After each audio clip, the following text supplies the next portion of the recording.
Uno es el principio de la capacidad de pago o la capacidad contributiva y el otro es el principio del beneficio. Justamente porque lo que se intenta hacer es aplicar el principio del beneficio. Entonces, si yo quisiera aplicar el principio del beneficio, si yo pudiera aplicarlo, o sea, ¿qué quiere decir si yo pudiera aplicarlo? Si yo tuviera una forma de conocer cuál es la utilidad o beneficio que obtiene cada individuo, le cobraría un impuesto en función de esa utilidad. Eso, como ustedes saben, porque lo habrán estudiado en microeconomía, tiene serios problemas, ¿no? Porque si hay un problema que nosotros estudiamos cuando estudiamos microeconomía, es que las funciones de utilidad de los individuos no son comparables.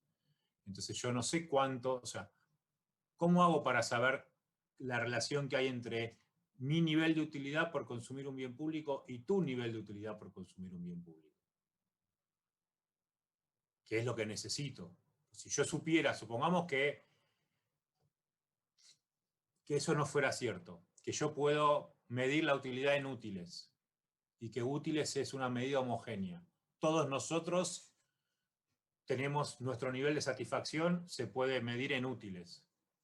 Entonces, si yo tengo por consumir un bien público, obtengo 5 útiles y vos obtenés 3 útiles, yo tengo que pagar, por cada 3 que pagás vos, yo tengo que pagar 5.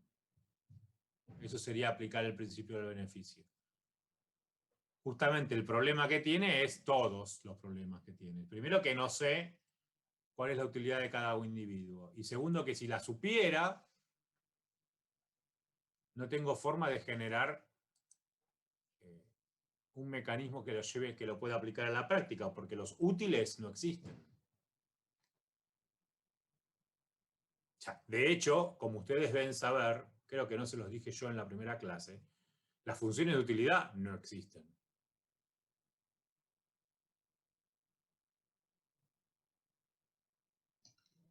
Gracias. Ahí lo De entendí un nada. poco. ¿Alguna pregunta sobre externalidades?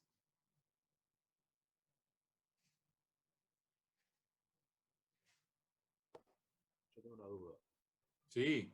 Según Coase, cuando hay una externalidad no es necesario que el Estado intervenga y en caso de, y si se cumplen ciertas condiciones, no, vamos de vuelta.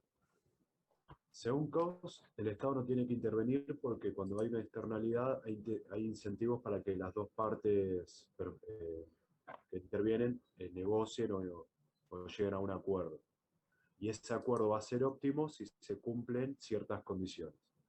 Lo que yo no entendí muy bien o no me queda muy claro es, ¿Coase dice que jamás el Estado tiene que intervenir en una externalidad o dice que no es necesario?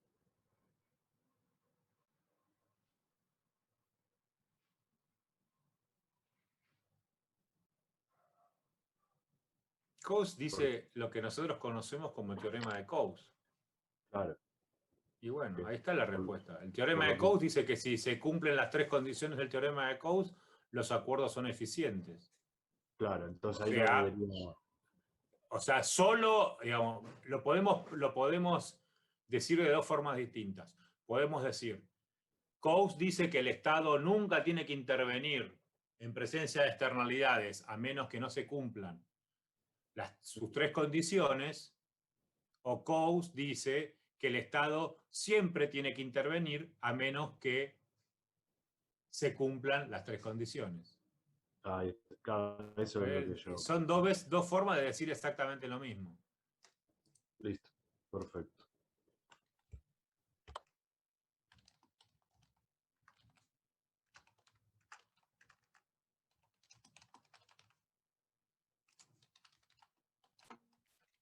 Profe, yo acá. Sí. Recién había dicho, bueno, tenía esta duda con los bienes preferentes, que usted dijo que eran externalidades. Sí. No sé si sigo esperando o no. Me quedó una duda Pregunte. porque, o sea, los bienes preferentes no son bienes públicos, ¿no? Pues son No. bienes rivales. Sí. Claro, pues yo me había quedado, o sea, con la idea de que, por ejemplo, la salud pública no era un bien rival porque en sí podemos acceder todos. O sea, a ver, si yo tengo un turno con un médico, obviamente que vos no vas a poder ir al médico en ese mismo Entonces, horario. Entonces es entonces, rival, ¿por qué decir? Claro, pero técnicamente, por ejemplo, decimos el agua de un río, si yo saco un vaso de agua de ese río, ese vaso de agua también va a ser rival, porque si yo lo tomo, vos no lo podés tomar. Por más de que claro. puedas, pero vos podés recurrir después a tomar más agua. Entonces no es un bien Y rival. no, ¿quién te dijo eso? No, son conclusiones mías. No, o Por sea, lo la que estoy leyendo. definición es, o sea, lo que pasa es que vos te estás haciendo un ejemplo capcioso. Si yo tengo un vaso de agua y estamos nosotros 30 y ¿cuántos somos ahora? 35. 35. Y estuviéramos como hace frío, como hay COVID, estuviéramos dando clase en la plaza, enfrente de la facultad. Y en lugar de ser un vaso de agua, fuera un vaso de té, calentito, que todos quisiéramos tomar porque nos estamos cagando de frío. ¿Vos vas a decir que vas a volver a decir que es un bien no rival? No, claramente ahí sí es un bien rival. No, bueno, claramente nada, justamente. El concepto de rivalidad y no rivalidad es un concepto técnico. ¿Qué quiere decir que sea un concepto técnico? Técnico en términos de que si dos individuos pueden consumir la misma unidad del bien sin afectar su nivel de satisfacción.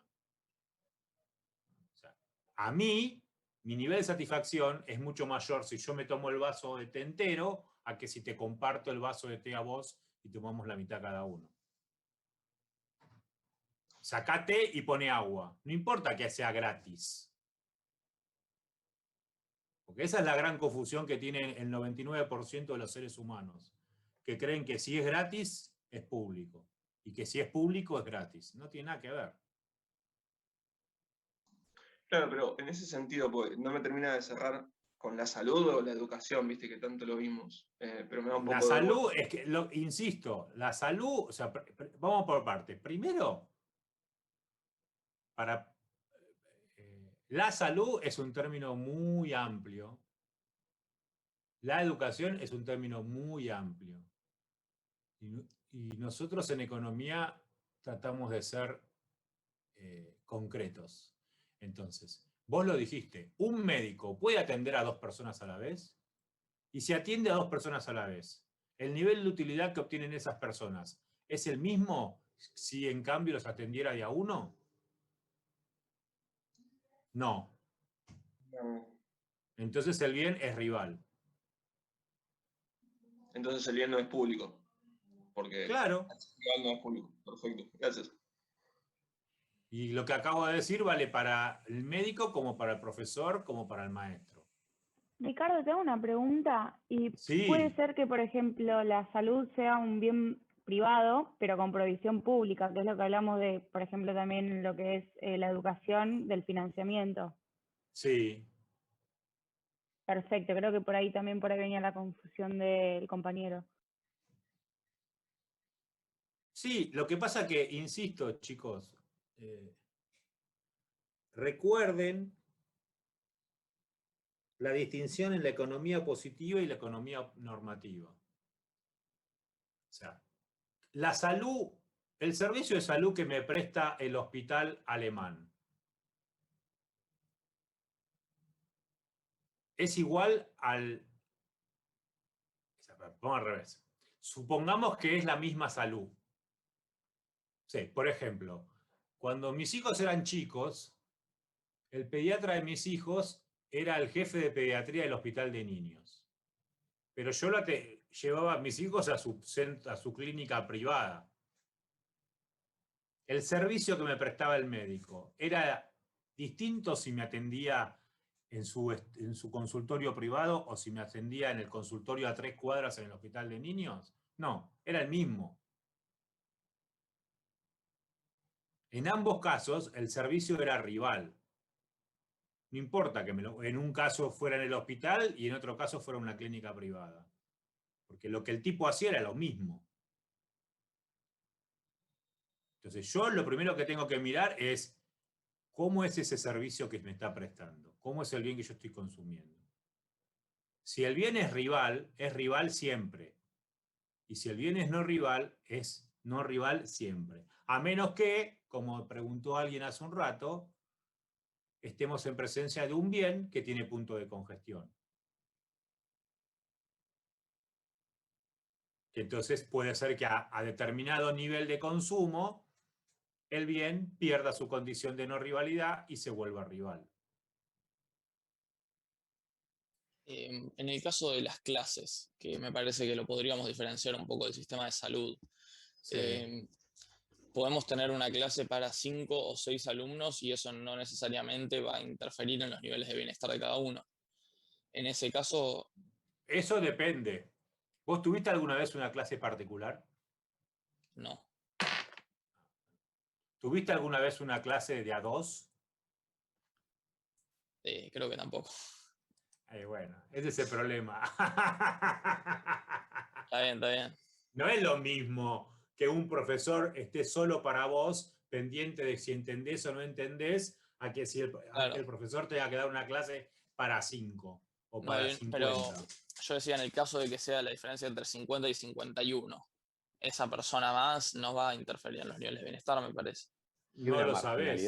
Igual, tiene una Igual. se va llevando, todos nos vamos llevando un poquito de Es marginalidad de lo que explica y cada vez va siendo peor. Sí podría Claro, el ser en tema, algunas veces. yo lo veo al revés, porque tal vez no es que yo me llevo algo de lo que explica el profesor y por eso no me voy a llevar más contenido, sino que nos llevamos todos el mismo contenido y además capaz alguien hace una pregunta o participa de alguna manera en que el resto también se pueda llevar cierto beneficio. Yo lo veo más del hecho de que si, por ejemplo, todos hacemos una pregunta y todos estamos 2 minutos preguntando, quizás estamos 1 hora y media preguntando entre los 50, cuando... Quiero eso. Quiero que estén preguntando Nunca te pasó un minuto a los clase anterior. 50. Clase Yo anterior al quiero parcial eso. clase anterior al parcial que uno solo pregunta 60 cosas y vos También, te quedaste sin... O sea, también. ahí está la externalidad. Ese es un mal profesor. ¿No sería en un hecho, Claro. por Y ejemplo... un mal en un compañero.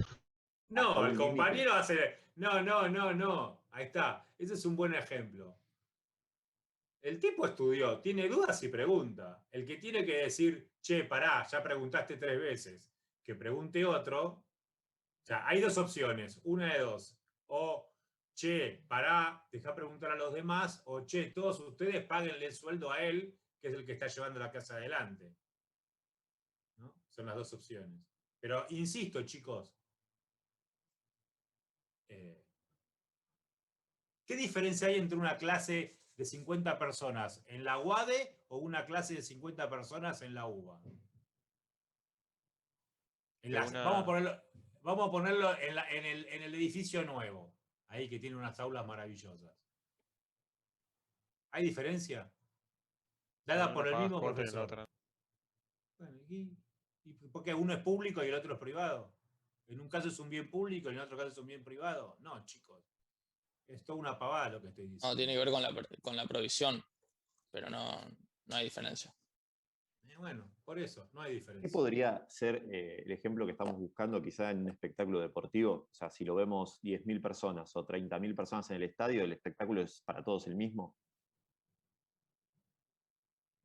No sé qué estamos buscando.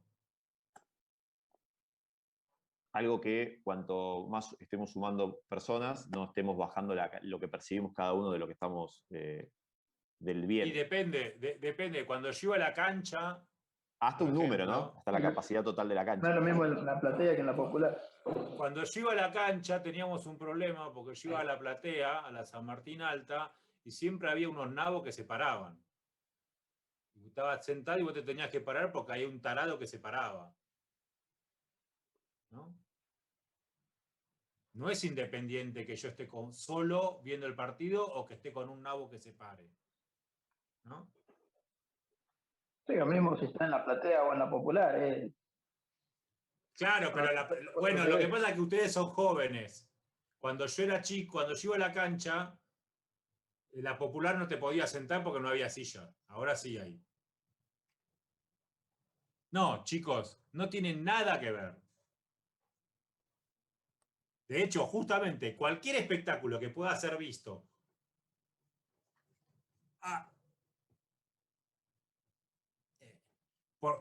Digo, no te tienen que confundir si hay mecanismos de exclusión con las condiciones en las que yo estoy consumiendo el bien. Porque un partido de fútbol transmitido, el partido de River de esta noche, transmitido por televisión, puede ser consumido por todo el mundo sin que se molesten entre ellos, ¿no? Yo agarro mi clave de codificado y se la paso a todos ustedes y todos ustedes pueden ver el partido al mismo tiempo, ¿no? Ahora, claro, una cosa es ver el partido en tu casa por la tele, que otra cosa es ver el partido en la cancha. Si ves el partido en la cancha, no es lo mismo que el tipo adelante se te pare a que no se te pare. Adelante. Insisto, cuando nosotros tenemos que definir si un bien es rival o rival, yo ya se los dije el primer día, pero ustedes no le prestan atención. Hay que ser bastante hinchapelotas en definiendo qué estás analizando. Un partido de fútbol, ¿es un bien rival o es un bien no rival? Y bueno, depende. Si lo veo por la tele, parecería ser no rival. Si lo veo en la cancha, tiene un punto de congestión. Cuando ya no me dejan ver, estamos en la popular todos parados y mete el gol nuestro equipo y nos caemos. Alguien viene atrás y te empuja. ¿Hay otra pregunta sobre externalidades?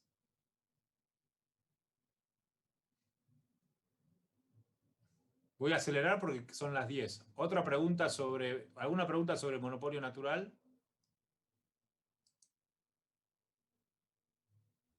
Sí, a mí me quedó una duda en cuanto al débil y al fuerte. Sí. Porque tenía anotado en el débil, o sea, que tiene su actividad de costos y no tiene rendimientos crecientes a escala. Sí. Cuando el fuerte sí tiene los rendimientos crecientes a escala. No, recordá que hay una relación de inclusión. Si hay rendimientos crecientes a escala, hay subaditividad. Entonces, Sí. pero la viceversa no se cumple. Puede haber subaditividad sin que haya rendimientos crecientes a escala. Pero no importa. ¿Cuál era la pregunta? En el fuerte, ¿no hay rendimientos crecientes a escala? Sí.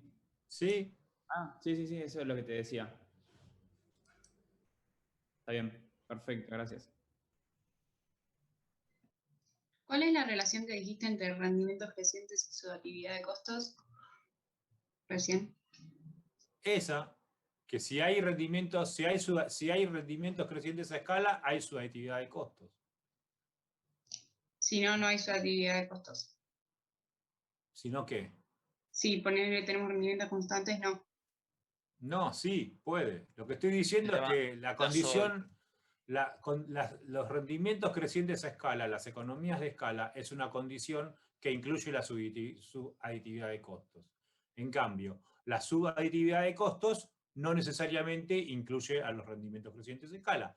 Con solo ver el gráfico les queda claro. Justamente hay una parte donde hay un punto donde habiendo rendimientos decrecientes a escala, el costo marginal crece, aún así hay subaditividad de costos. Perfecto, gracias. De hecho, el monopolio fuerte no tiene rendimiento constante y subaditividad también. ¿O estoy confundido? No tiene nada de lo que estás diciendo. Sí, subaditividad sí, rendimientos constantes no. Pensé que tenía rendimiento constante a escala el monopolio fuerte. Después lo tengo que revisar. No. Eso quiere decir que la curva de costos medios es constante. Y eso no es un monopolio fuerte. Perdón, y la otra duda que tenía era que tenía una clase del 5 de abril que había tomado nota que decía que al dividir la cantidad en 2 empresas, o sea, esa cantidad sobre 2 multiplicado por 2 era menor a la cantidad que podía ser una sola empresa.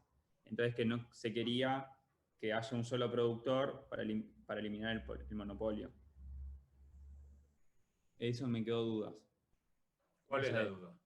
de cómo en un caso la cantidad dividida 2 multiplicada por 2 te da menor a la cantidad de que si lo hace una sola empresa, o te da mayor a esa cantidad. Si te da mayor, ¿no es conveniente la competencia perfecta?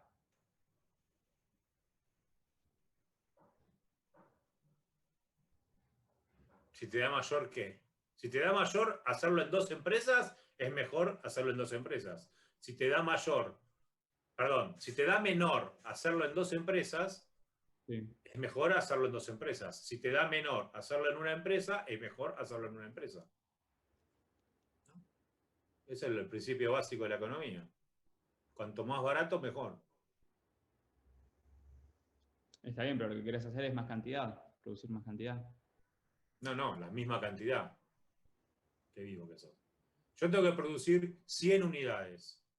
La gente quiere consumir 100 unidades de, no sé, lo que se te ocurra. ¿Cómo se produce más barato? ¿En una empresa o en 2 empresas? Esa es la pregunta. Si se produce más barato en una empresa, quiere decir que estamos en un nivel de subaditividad de costos. Si se produce más barato en 2 empresas, quiere decir que no hay subaditividad de costos.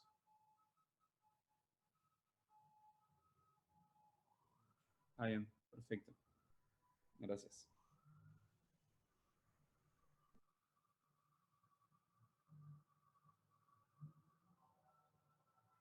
¿Alguna otra pregunta sobre monopolio natural o regulación de monopolio natural?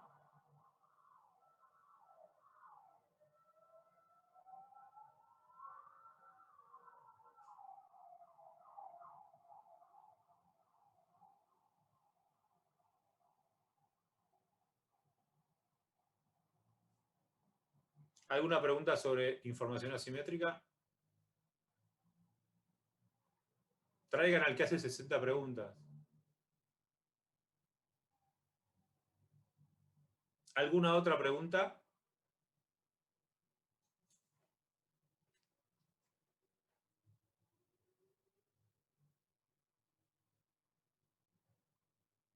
Bueno, si no hay más preguntas. Uy, yo tengo una pregunta con asistencia social y seguridad social. Habíamos dicho, Fantástico. Llegamos a lo último. Dale, buenísimo. habíamos dicho que era lo mismo, pero al mismo tiempo no era lo mismo, o que no era lo mismo, pero tenían el mismo objetivo. Una cosa así No era. sé, no sé. Oh. Igual, eso es un trabalenguas. Creo que habíamos dicho que era lo mismo, pero que la diferencia estaba en que uno eran para gente que estaba dentro del sistema productivo o ex, y los otros Chicos, no no importa estaban. lo que no importa lo que habíamos dicho, lo que hay que ver es lo que dicen las definiciones. Es así. La economía es solamente un juego entre definiciones. Porque uno Entonces, dice reeducación. miren las definiciones y saquen sus conclusiones mirando las definiciones. Porque creo que asistencia social dice reeducación y resocialización del individuo, y en seguridad social dice ha dejado de contribuir al proceso productivo, o que sigue en la actividad, pero como el seguro de desempleo y demás.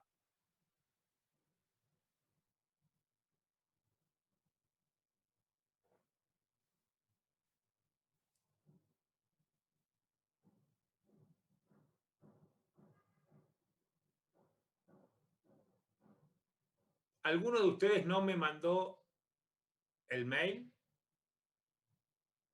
¿No me escribió el mail en la planilla que oportunamente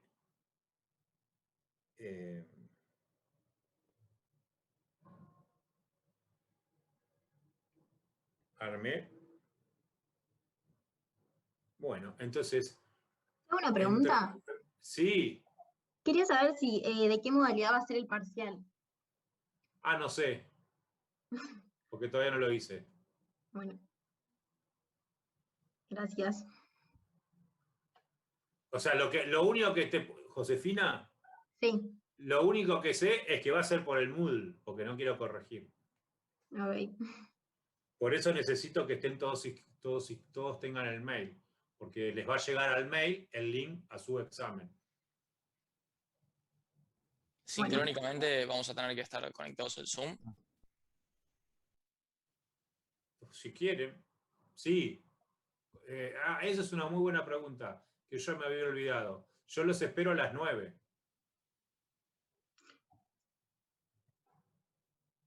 Y tienen que estar conectados al Zoom y además tienen que estar con la cámara prendida.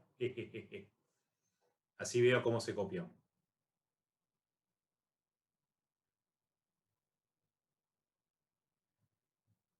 Pero la idea es que ustedes van a recibir por mail el examen, así que me tienen que poner el mail.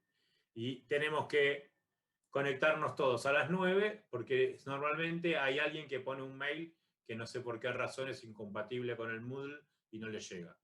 Ya pasó. Perdón, ¿se hace en el Moodle o hay que subir después a un archivo de Word, PDF, lo que fuera? No sé porque no lo tengo hecho. Está bien.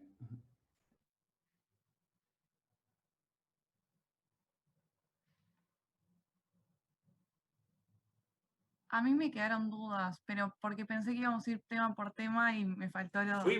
Fuimos por tema, pero, No, pero pasaron saltamos rápido. al final y yo me quedé con dudas de cuando Y íbamos bueno, yo dije alguna pregunta y nadie dijo nada, y bueno, ¿qué va a hacer? ¿Te puedo hacer una pregunta? Dos son en Sí. realidad. Hácelas. No me queda claro el concepto de rent seeking o rent seeking. Sí. Porque lo entiendo como el lobby que hacen las empresas con el Estado, pero, o sea, en lo que entendí, o capaz está mal, es que es como una falla porque los recursos que las empresas utilizan para hacer esos acuerdos no los utilizan para una producción más eficiente o más producción. Claro, es eso. ¿Es eso? Claro, o sea, nosotros en microeconomía, ¿qué estudiamos? Que el tipo para ganar plata tiene que producir más barato. Sí. Y el chiste que Ann Kruger descubrió es que cuando el Estado interviene, el empresario puede ganar plata sin necesidad de ser eficiente. Ok, Es eso lo que vos acabaste de decir. perfecto, perfecto. Y una duda chiquita es si la diferencia entre pork barrel y log rolling es el alcance que tienen las diferentes propuestas o proyectos. O sea, el log rolling es para todos los ciudadanos y el pork barrel es dos propuestas diferentes para dos tipos, para dos alcances distintos. No, o no sé cómo lo estás diciendo vos. La diferencia es que en el Pork Barrel, el conjunto de beneficiarios de la propuesta que quiere que se apruebe el legislador que se suma al acuerdo, son solo beneficiarios que lo votan, mejor dicho, son solo votantes de su jurisdicción. Okay. O sea, concretamente, estamos votando el presupuesto, estamos votando la ley para fabricar vacunas. Y hay alguien que dice, yo te la voto, si un diputado de Formosa dice, yo voy a votar a favor, pero quiero que me hagas el puente que une, que renueves el puente que une Posadas con Encarnación. Eso es. ¿Por qué? Porque solamente los que están en Formosa usan ese puente. No es un beneficio. Por eso, no tienen, o sea, el beneficio no se lo llevan todos los ciudadanos, ponele, de Argentina. Sí, pero el punto no es que pero el punto no es que no se lo llevan todos. El punto es que se lo llevan los que son sus posibles votantes exclusivamente. Ok, y en el log rolling sí están, o sea, y en el log rolling son dos proyectos de ley, los dos afectan al mismo conjunto. Eso, los dos afectan al mismo conjunto, perfecto. Gracias. De nada.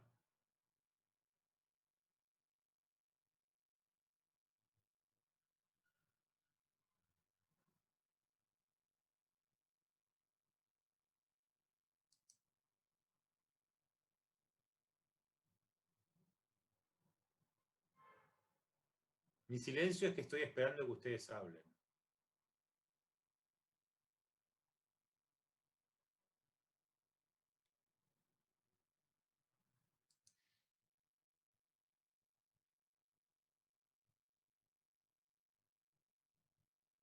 En el caso de impuestos en externalidades o de subsidios en externalidades positivas,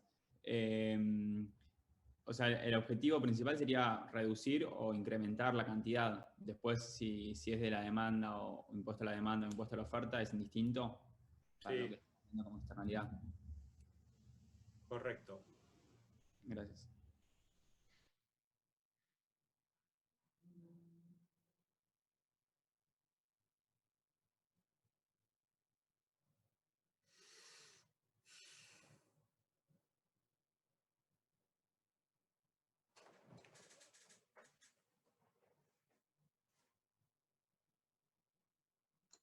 Profe, le hago una consulta sobre monopolio que no me terminó de quedar, y lo estaba buscando hasta hace un ratito. Sí, El monopolio fuerte, entonces, ¿puede tener cualquiera de los tres rendimientos escalas, crecientes, decrecientes o constantes? O no. Mirá el gráfico. Mirá el gráfico y mostrame en el gráfico donde hay rendimientos constantes y donde hay rendimientos crecientes.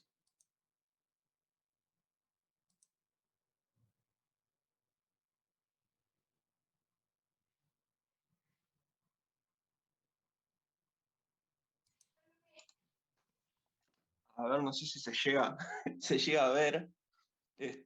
O sea, entiendo yo que el monopolio débil tenía como rendimientos crecientes a escala, por lo que veía yo, y pensé que eran como decrecientes y constantes en cierto punto también los del monopolio fuerte. Pero sabés que estoy malinterpretando el gráfico, ¿no? Sí. En realidad no estás malinterpretando el gráfico, no sabes lo que son rendimientos crecientes.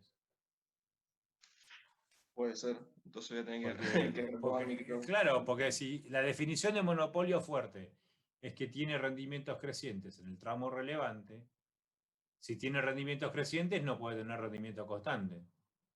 O sea, si la curva de costos medios decrece, no puede tener un tramo creciente y tampoco un tramo constante, porque estaría violando la definición anterior.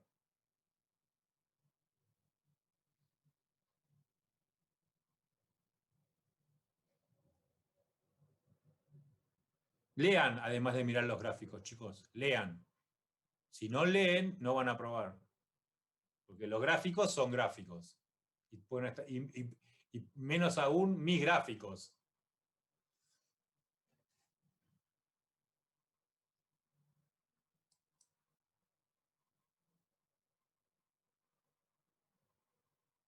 Bueno, quedan 4 minutos, así que si no hacen preguntas en 4 minutos, se acaba el Zoom.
Ricardo, yo tenía una pregunta de Olson. Sí. Yo tenía anotado como que se genera una falla de coordinación porque no se beneficia a nadie si alguien no asume el costo. Y no sé si esto se relaciona con lo que vos hablaste después de los incentivos selectivos positivos y negativos. Tipo, ¿la falla de coordinación sería si se generan estos incentivos negativos o no tiene esa parte? No. Lo primero que dijiste no lo entendí. Yo puse que se generaba una falla de coordinación porque no se beneficia a nadie si alguien no asume el costo. No sé si tomé cualquier costo, apunte de cualquier cosa o tal vez lo expliqué mal cuando lo Free escribí. rider. Si nadie hace una pregunta, nadie se beneficia. Si nadie asume el costo de hacer una pregunta, nadie se beneficia. Eso es. Pero no se relaciona con los incentivos. Eso es No, aparte sí, dentro de cada... justamente los incentivos son un mecanismo para tratar de resolver el problema de coordinación. Por ejemplo, si haces una pregunta en la clase de repaso, te pongo un punto más en el examen. Entonces, ahí te incentivo a que preguntes. Pero no lo haría jamás porque Claro, eso generaría que es ustedes un pregunten cualquier mecanismo cosa. ¿Cómo? Que es un mecanismo para incentivarlo, para que alguien asuma el costo. Entonces, claro. Que puede ser positivo o negativo. Ok. Exactamente. Perfecto. Gracias. De nada.